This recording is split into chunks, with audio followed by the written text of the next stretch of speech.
Morning people, welcome back to F Politics. By now you've all seen this. Thank you.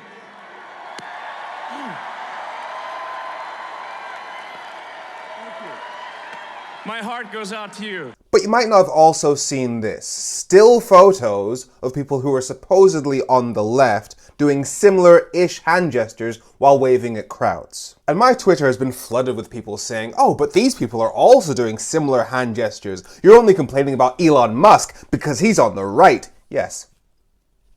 Yes, if the other people in those photographs had also endorsed the Alternative for Deutschland neo-Nazi party in Germany, I would have condemned them as well. Because my video last night on this topic was to point out the concept of coincidence. The fact that we're supposed to believe that it's just a coincidence that Elon Musk has been doing Nazi stuff for the last 3 years, and that just so happened to be the gesture that he chose to use on the day that his toy president becomes president. It's not about the gesture, it's about the stuff that he's been doing and saying. The gesture is just the cherry on top of the cake. And that's why I made the video yesterday, because I was worried that the left was going to get hung up on the gesture as the main proof of Elon Musk being far right and not all the stuff he's been doing and saying for the last 3 years. And I didn't play this for you yesterday because I wanted to make a quick video, but I want you to listen to this. This is Andy Wigmore, the former communications director of Leave.eu, a Brexit campaign fronted by Nigel Farage, Elon Musk's mate, and this is its comms director, so an ally who Nigel Farage directly worked with, talking about the work that they did together. You know, the propaganda machine of the Nazis, for instance,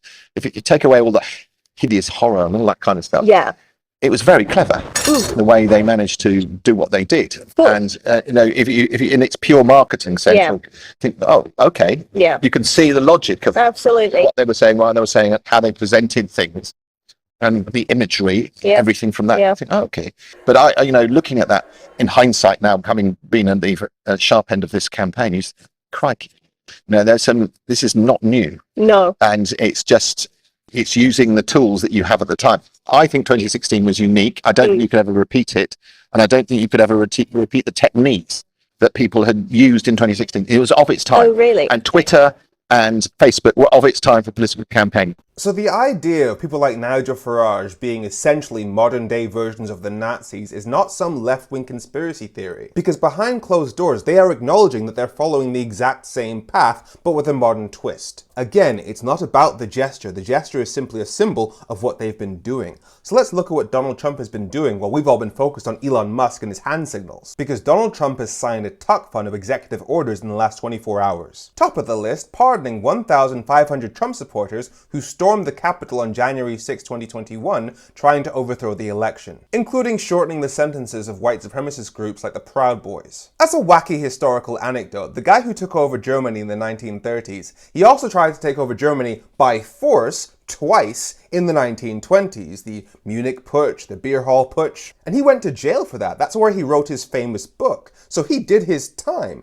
and not even he managed to pardon the people that he rioted with. And bringing it back to present day, again, completely unrelated, Trump looks likely to pardon himself for his crimes. So yeah, they're totally different guys. It's wrong to make comparisons. Trump is also withdrawing from the Paris Climate Agreement, so full-on climate denial here. And while previous administrations only prioritized the deportation of undocumented immigrants who committed crimes, Trump is expanding that to all undocumented immigrants. In his own words, he's targeting millions and millions of people. So Trump is going to be rounding up millions and millions of minorities, and in a completely unrelated note, he's also signed an executive order instructing the Attorney General to make sure that the states have enough lethal injection drugs to execute people. Nothing to worry about. Especially as he's designated border cartels as terrorist organizations, which means that undocumented migrants will be in the eyes of the US government the products of terrorism. Again, nothing to worry about. He's also removing the sanctions on Israeli settlers who commit violence against Palestinians in the West Bank. That is literally decriminalizing violence against brown people. So again,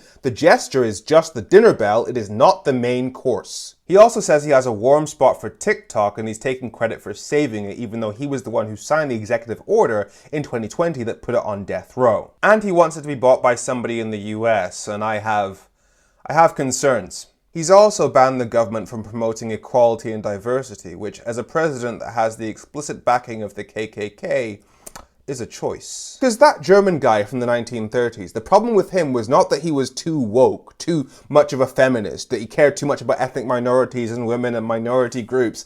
That wasn't what he was about. The problem with him was that he took a country that was financially struggling, told the people to blame their problems on the presence of a certain minority group within their territory, promised that he would make Germany great again after it had been humiliated by the countries around it during the First World War, and then proceeded with a list of policies that increasingly made life hard for those minority groups. So you can throw up as many photos of people on the supposed left doing similar hand gestures in still photos as you like, but unless you can point to them doing stuff like that, as we clearly can with Musk and Trump, then your politics is empty. I'm Femi. Make sure you follow F Politics so politics doesn't F you. Have a great week.